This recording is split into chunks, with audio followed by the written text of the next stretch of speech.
Good morning, student. This is Pinky Banerjee. In the last class, we have discussed about the properties of Laplace transform. That is the first property, linearity property. Second, time scaling. Third is time shifting property, and fourth is the shifting in the S domain. Now we will discuss the rest of the properties of Laplace transform. Laplace transform के properties को याद रखना बहुत ज़रूरी है क्योंकि properties जब तक याद नहीं रहेंगे, क्योंकि न्यूमेरिकल पेपर है, इसमें properties जब तक याद नहीं रहेंगे तब तक जो है वो हम लोग न्यूमेरिकल्स जो है वो Laplace transform के solve नहीं कर पाएंगे. So let's discuss about the rest of the properties of Laplace transform. Number 5, conjugation property. ये क्या है? ये कहता है कि अगर xt का लैप्लास ट्रांसफॉर्म xs है और ROC उसका कितना है r है, तो कॉन्जुगेट ऑफ x का Laplace transform conjugate of x of conjugate of s होगा. कॉन्जुगेट ऑफ s का जो है वो x कॉन्जुगेट s कॉन्जुगेट हो जाएगा, ठीक है, विथ ROC r. ये कैसे होगा और क्या होगा ये हम लोग देखते हैं प्रूफ में.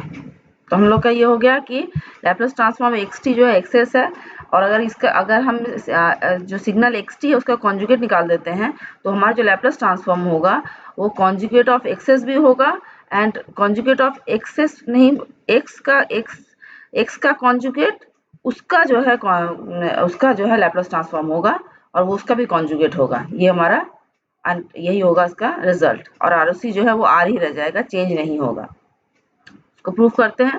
तो Laplace transform of x conjugate of t equal to formula, जो बेसिक फॉर्मूला हमारा है, integration minus infinity to plus infinity x conjugate t e to the power minus st dt. हम लोग को पता है s equal to sigma plus j omega होता है.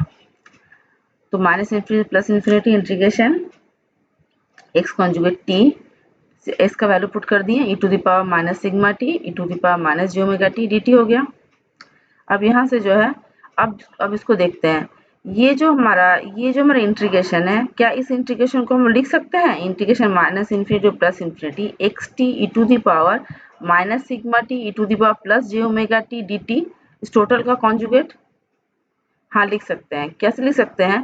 क्योंकि एक्स टी का कॉन्जुगेट जो है वो क्या है, एक्स टी कॉन्जुगेट हो गया एक्स कॉन्जुगेट टी, और E to the power minus J omega T का क्या हो जाएगा, कॉन्जुगेट क्या हो जाएगा, जब माइनस जे ओमेगा टी का क्या हो जाएगा, plus J omega T plus J omega T minus J omega T. इसका मतलब है कि अगर हम इस टोटल इंटीग्रेशन का देखें तो ये जो है इंटीग्रेशन जो है वो क्या हो जा रहा है, इस टोटल का जो है अगर हम कॉन्जुगेट निकालना चाहें इस टोटल इंटीग्रेशन का, तो इसका मतलब इसका कॉन्जुगेट क्या हो जाएगा, ये एक्स टी हो जाएगा. ये तो रियल फंक्शन है तो ये रियल वैल्यू, इसका कोई चेंज नहीं होगा. और ये हमारा जो है जे ओमेगा टी है, तो ऑब्वियसली ये E to the minus J omega T था तो E to the power plus J omega T हो जाएगा. तो हम टोटल इंटीग्रेशन को कह सकते हैं टोटल इंटीग्रेशन का कॉन्जुगेट इक्वल टू दिस, ठीक है. तो अब हम लोग इसको देखते हैं अंदर. तो ये है हमारा integration minus into plus infinity X of T E to the power, minus common ले ली यहाँ से, sigma minus J omega T D T हो गया. अब ये sigma S equal to sigma plus J omega मतलब एस था, तो सिग्मा माइनस जी ओमेगा क्या होगा, कॉन्जुगेट ऑफ एस हो जाएगा.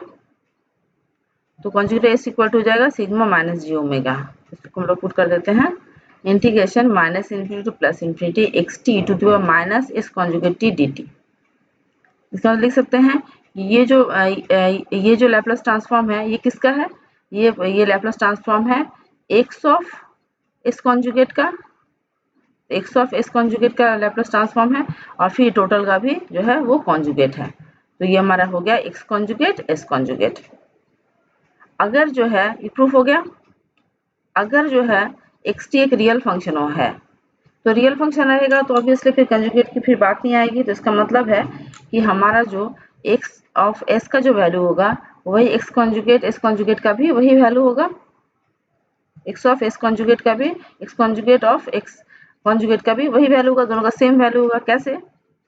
अगर मान लो कि एक्स टी एक रियल फंक्शन है और अब मान लो कि एक्स ऑफ एस का जो है एक पोल या जीरो जो है कहाँ पर है, S equal to S naught पर है, ठीक है. तो x of s also has a pole or zero at the complex conjugate point. अगर x ऑफ s का एक पोल जो है वो अगर s नॉट पर है तो इसका एक पोल जो है कॉन्जुगेट पर भी हो सकता होगा तो क्या हो जाएगा s equal to s 0 conjugate पर होगा। तो क्योंकि जो है जैसे हम कॉन्जुगेट निकाल रहे हैं इसका कॉन्जुगेट निकाल रहे हैं तो s equal to s naught पर एक पोल है तो हम कह रहे हैं कि सिमेट्रिकल जो है s equal to s naught conjugate पर भी जो है एक पोल जो है वो हो सकता है। तो ये किसको डील कर रहा है, बस इमेजिनरी जो है पार्ट को लेकर डील कर रहा है। और हम लोग जानते हैं आरओसी जो है किसको रियल पार्ट को लेकर डील करता है। तो क्योंकि इमेजिनरी पार्ट में चेंज हो रहा है, रियल पार्ट में कोई चेंज नहीं हो रहा है तो आरओसी सेम हो जाएगा। इसका मतलब ये हो गया कि हम लोग जब xt का जो है लैप्लास ट्रांसफॉर्म एक्सेस है और जब x कंजुगेट का भी लैप्लास ट्रांसफॉर्म निकालेंगे तो जो xt का आरओसी होगा वही x कंजुगेट ऑफ t का भी वही आरओसी होगा, कोई चेंज नहीं होगा। क्योंकि जो चेंजेस हो रहे हैं वो इमेजिनरी एक्सिस में हो रहे हैं, इमेजिनरी पार्ट में हो रहा है, ना कि रियल पार्ट में। तो रियल पार्ट में चेंज नहीं होने के कारण आरओसी सेम रह जाएगा। ठीक है, नेक्स्ट कॉन्वोल्यूशन प्रॉपर्टी, ये बहुत इंपॉर्टेंट है। It is very very very very important property for your board exam, for any competitive exam. Okay, so mark it very very important. ये क्या कहता है अगर हमारे पास दो सिग्नल अगर है, एक है x1t एक है x2t, तो x1t का Laplace transform x1 of s है, x2t का Laplace transform x2t of s है। तो और x1t का जो है आरओसी जो है R1 है और x2t का आरओसी जो है R2 है। तो अगर हम जो है कन्वोल्यूशन ले, कन्वोल्यूशन मतलब हो रहा है x1t कन्वोल्यूशन ऑफ x2t, अगर इन दोनों का कन्वोल्यूशन का लैप्लास ट्रांसफॉर्म निकाले तो हम लोग को x1 of s into x2 of s मिलेगा। और आरओसी क्या होगा, intersection of R1 and R2। इसका मतलब हो गया कि ये जो प्रॉपर्टी है ये बहुत याद रखना बहुत जरूरी है कि अगर हम टाइम डोमेन में अगर हम कन्वोल्यूशन करते हैं तो इस डोमेन में जो है ये क्या होता है एक्चुअली मल्टीप्लिकेशन किसका, तो Laplace transform of the both signal, that is x1 of s into x2 of s। so this is very important property for any competitive exam। okay, तो इसको प्रूफ करते हैं। लैप्लास इसको मान लेते हैं x1 of t conjugate x1 of t convolution of x2t, इसका को मान लेते हैं z of t। तो इसका लैप्लास ट्रांसफॉर्म क्या होगा, integration minus infinity plus infinity x1 of t convolution x2 of t e to the power minus st dt equal to integration minus infinity plus infinity.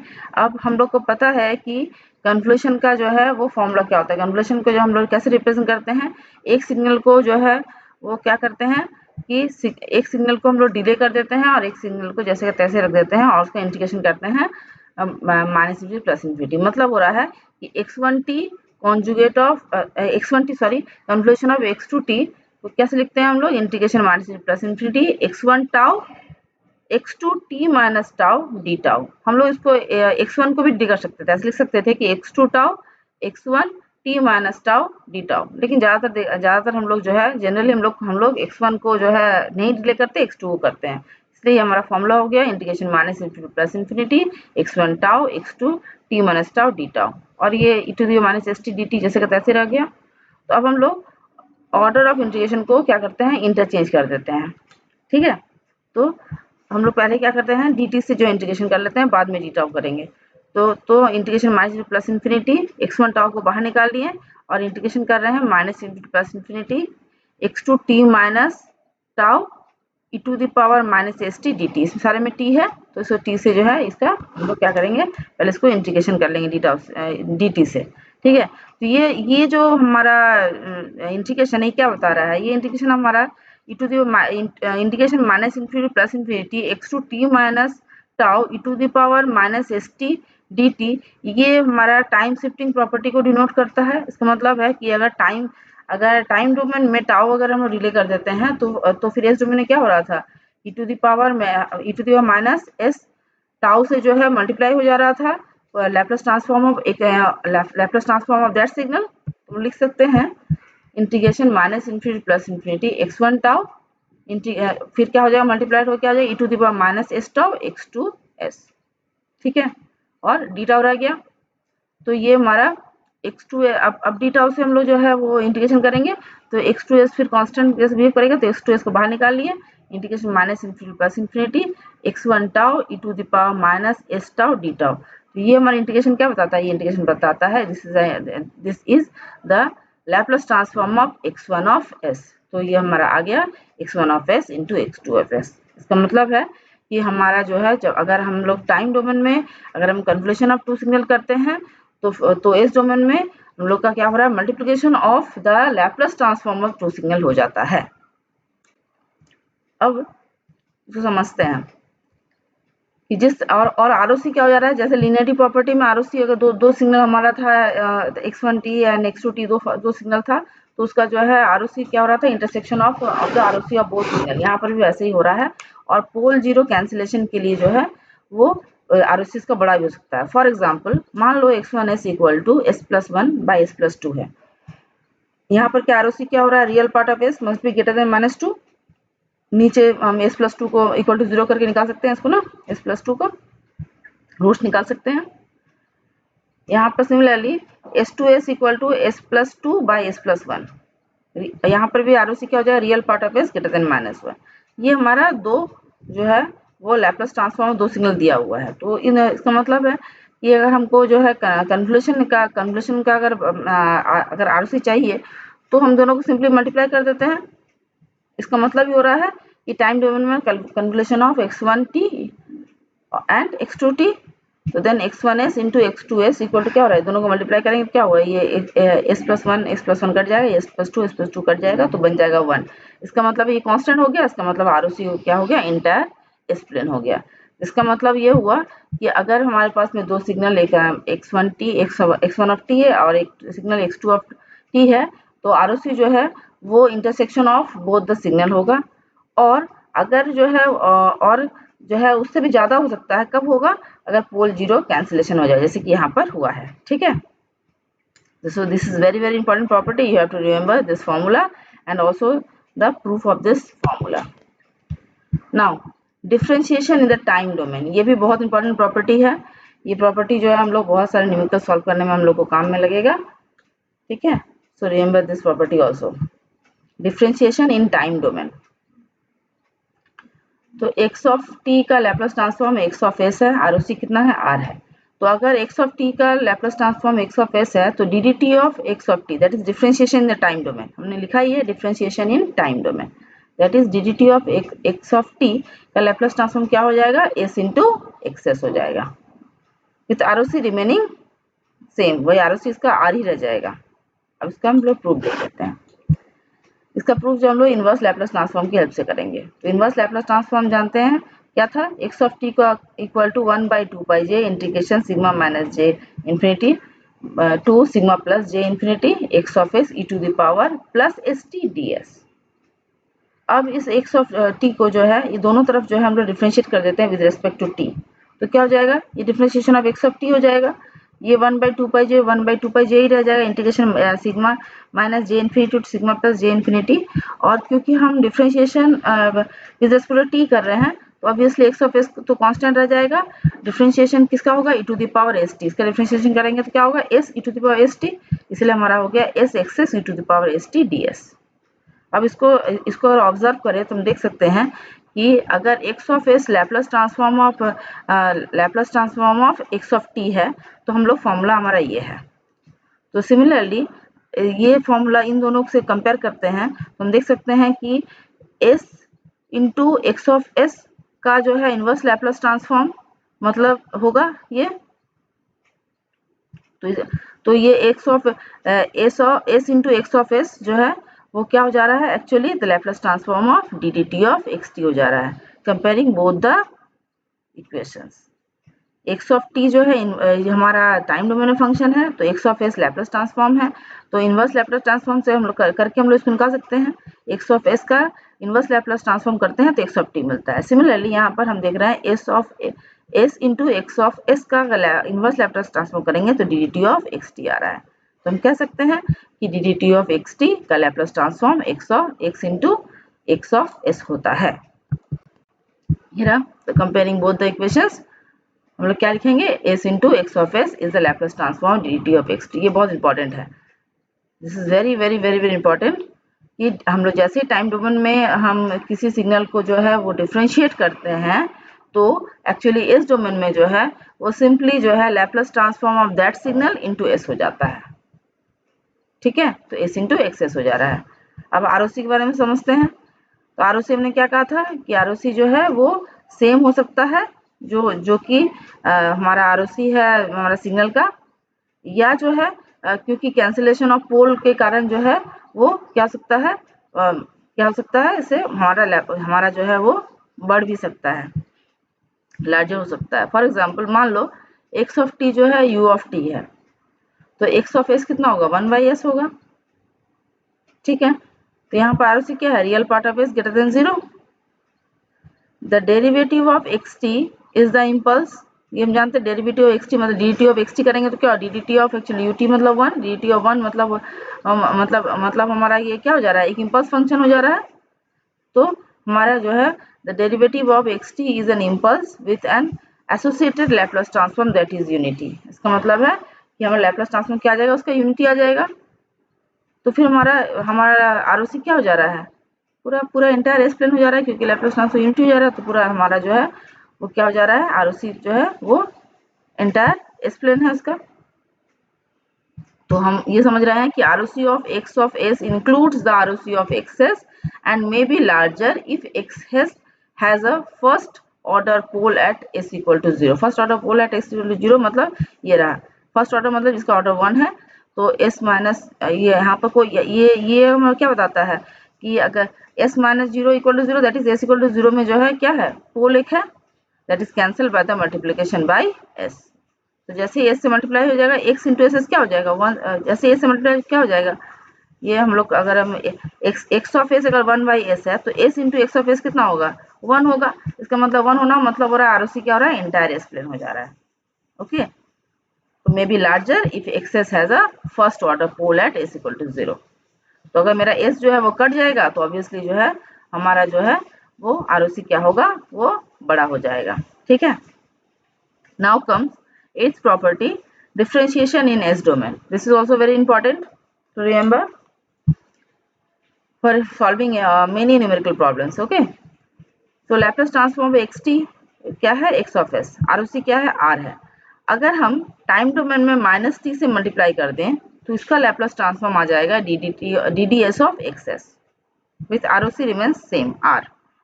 Okay, तो time domain में अगर minus T से multiply कर देते हैं तो इस domain में क्या हो रहा है, actually differentiation of x of S हो जा रहा है। इसको प्रूफ देखते हैं। इसमें भी हम लोग इनवर्स लैप्लस ट्रांसफॉर्म, हम लोग लैप्लस ट्रांसफॉर्म का फॉर्मूला यूज करेंगे। लैप्लस ट्रांसफॉर्म हमको पता है X of S equal to integration minus infinity to plus infinity X of T E to the power minus S T D T होता है। Differentiate कर देते हैं both side with respect to S कर देंगे तो ये D D S of x of S हो जाएगा equal to integration minus infinity to plus infinity S के रेस्पेक्ट में कर रहे हैं। तो ऑब्वियसली जो है ये एक्स ऑफ टी जैसे का तैसे ही रह जाएगा। E to the power minus S T को जब हम लोग एस के रेस्पेक्ट में डिफरेंशिएट करेंगे तो ये हमारा कांस्टेंट काम क्या करेगा माइनस टी, तो माइनस टी बाहर आ जा रहा है, minus T E to the power minus S T D T. तो हमारा आ गया integration minus infinity plus infinity minus T X of T E to the power minus S T D T. तो ऑब्वियसली इन दोनों को compare करने में क्या होगा, एक्स ऑफ टी का Laplace transform X of S है। तो फॉर्मूला क्या हुआ integration minus infinity plus infinity X of T E to the power minus S T D T. तो यहाँ पर हम देख रहे हैं कि integration minus infinity plus infinity X of T के बदले क्या लिखे हैं minus T into x of T E to the power minus S T D T. इसका मतलब है कि ये क्या हो जाएगा, यही होगा जो है लैप्लस ट्रांसफॉर्म ऑफ दिस। ठीक ना, लैप्लस ट्रांसफॉर्म ऑफ ये वाला फंक्शन जो है वो क्या हो जाएगा D D S of x of S. तो comparing both the equation what we have get the D D S of x of S is the Laplace transform of minus T into x of T. ठीक है, इसका मतलब हो रहा है कि अगर हमें D D S of x of S अगर हमें निकालना है तो इसको एक्चुअली जो है वो क्या है, हमारा जो है वो टाइम डोमेन में माइनस टी से जो है वो मल्टीप्लाई हो रहा है। अब इसको मोर जनरलाइज फॉर्मूला में हम लोग कन्वर्ट करेंगे। देखते हैं, मान लो कि हमारा एक्स ऑफ टी दिया हुआ है T to the power minus 80 U T. ठीक है, तो ये हम कह सकते हैं कि e to the power minus A T U T ये एक फंक्शन है, मान लो x1t, उसके साथ में t मल्टीप्लाई है ना। तो ये तो इसका मतलब t से मल्टीप्लाई है, तो फिर मेरा जो है लैप्लास ट्रांसफॉर्म क्या होगा, अभी हम देखें, उसके हेल्प लेते हैं प्रॉपर्टी का। तो जब हम लोग जानते हैं since e to the power minus A T U T का लैप्लास ट्रांसफॉर्म क्या होता है 1/s प्लस ए, और उससे क्या होता है real part of s greater than minus A. From the property it follows that t अगर यहाँ पर मल्टीप्लाई कर दें t e to the power minus A T U T equal to Laplace transform of minus, यहाँ जो minus था, ये जो माइनस है वो माइनस हम इधर ला सकते हैं, तो t एक्स टी का फिर जो है वो क्या हो जाएगा, लैप्लास ट्रांसफॉर्म हो जाएगा minus D D S of X S. तो वही यहाँ किए हैं। From the property it follows that t to the power minus A T U T का Laplace transform minus D D S of x of S मतलब हो रहा है 1/s प्लस ए, तो 1/s plus A equal to कितना हो जाएगा 1/s plus ए का होल स्क्वायर। तो यहाँ पर भी आर जो है कितना है, वो real part of S greater than minus है। यहाँ पोल क्या है, यहाँ पर दो पोल है, लेकिन दोनों पोल ही जो है वो x equal to minus a पर ही है ना, दोनों पोल x equal to minus a पर ही है। अच्छा, अगर मान लो अब इसका पावर फिर और बढ़ाते हैं, if the property is repeated we obtain, मान लो टी निकल के टी स्क्वायर कर दिए, तो T square e to the power minus A T U T, इसका लैप्लास ट्रांसफॉर्म क्या हो जाएगा भाई, इसको फॉलो करते हुए t e to the power minus A T U T का लैप्लास ट्रांसफॉर्म हो गया था 1/s प्लस ए का होल स्क्वायर। मतलब यहाँ पर जब पावर 1 था, t का पावर 1 था, तो यहाँ पर s प्लस ए का 1 + 1 मतलब 2 हो गया, और यहाँ पर जब यहाँ पर जब पावर 1 था, तो यहाँ पर फैक्टोरियल 1 है, फैक्टोरियल 1 मतलब 1। इसका मतलब इसी को फॉलो करते हुए अगर हम करते हैं, तो T square e to the power minus A T U T का लैप्लास ट्रांसफॉर्म क्या हो जाएगा, factorial 2/s plus A to the power 2 + 1, power add हो जाएगा 2 + 1, एक बढ़ेगा तो 3 हो जाएगा। लेकिन आरुषि यहाँ पर अभी भी यहाँ पर real part of S greater than minus A ही है, लेकिन यहाँ पर मल्टीपल पोल हो गया, कितने हो गए, 3 पोल हो गए, S equal to minus a पर 3 पोल हो गए, लेकिन फिर आरुषि वही है कि real part of S greater than minus A. अब और इसको जनरलाइज कर देते हैं, तो इसको अब हम लोग एन में लेके चले आते हैं, t to the power n e to the power minus A T U T का लैप्लास ट्रांसफॉर्म क्या हो जाएगा, then factorial n by s plus a whole to the power n plus 1। और सिर्फ वही रह जाएगा कि real part of S greater than minus है, लेकिन यहाँ पर यहाँ क्या हो रहा है, S equal to minus a पर कितने पोल हो गए, एन प्लस 1 पोल हो गए हैं। So from the above result, it is observed that differentiating rational form S domain function will result in multiple order pole. Multiple order pole. बहुत सारे जो है वो मल्टीपल ऑर्डर ऑफ पोल्स मिल जा रहे हैं हमें, लेकिन जो है आरओसी जो है वो सेम रह जा रहा है, जो कि एक्स ऑफ एस का जो आरओसी था वही आरओसी रह जा रहा है। तो this formula is very important, हम लोग याद रखना है कि t to the power n e to the power minus A T U T equal to factorial n by s plus a whole to the power n plus 1।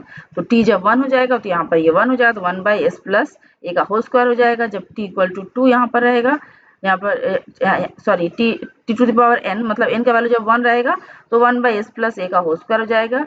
जब यहाँ N का value 2 हो जाएगा तो यहाँ पर factorial 2/s plus a whole to the power 3 हो जाएगा। सिमिलरली अगर 4 होता है तो यहाँ पर फैक्टोरियल 4 हो जाएगा और by s plus a whole to the power 5 हो जाएगा। तो ये फॉर्मूला याद रखना हमें बहुत जरूरी है।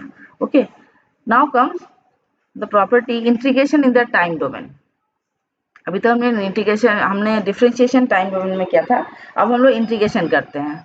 तो स्टेटमेंट क्या है हमारा, एक्स ऑफ टी का Laplace transform X of S है with R O C R है, ठीक है। अब हम लोग इंटीग्रेशन करते हैं टाइम डोमेन में, तो x of tau D tau का इंटीग्रेशन हमने किया है, इंटीग्रेशन किया -∞ से t, ठीक है। तो अगर मेरा जो है इंटीग्रेशन इन टाइम डोमेन करते हैं जिसका कि मैक्सिमम लिमिट कितना हो रहा है, t हो रहा है, तो उसका Laplace transform 1/s into x of s मिलता है। आरओसी क्या हो जाएगा, ROC will be the intersection of R that is intersection of access and real part of S greater than 0, real part of S greater than 0, ये रहा intersection. ये यहाँ से मिल रहा है एस, हमें यहाँ है एस, तो यह इस एस से मिल रहा है real part of S greater than 0 के साथ में जो इंटरसेक्शन होगा ये ROC of x of S, उन दोनों के इंटरसेक्शन से जो हमें आरओसी मिलेगा, जो हमें रीजन ऑफ कन्वर्जेंस मिलेगा, वही इस रिजल्टेंट सिग्नल का आरओसी होगा। इसका हम लोग जो है प्रूफ करेंगे कॉन्वोल्यूशन प्रॉपर्टी के हेल्प से करेंगे। तो देखते हैं कैसे होगा। तो हमारा हो जा रहा है integration -∞ to t x tau D tau equal to x of t convolution u of t, ठीक है। हम लोग इसको कॉन्वोल्यूशन इन क्या कर दिए इसको, क्योंकि ये हमारा हम देख सकते हैं x ऑफ t, अगर हम लोग कहते हैं x of t convolution u of t, तो इसका जब हम लोग निकालेंगे, क्या निकालेंगे, कॉन्वोल्यूशन का जो हमारा फॉर्मूला है, तो हमें फॉर्मूला से मिल जाएगा integration minus infinity T X of tau D tau, लिख सकते हैं।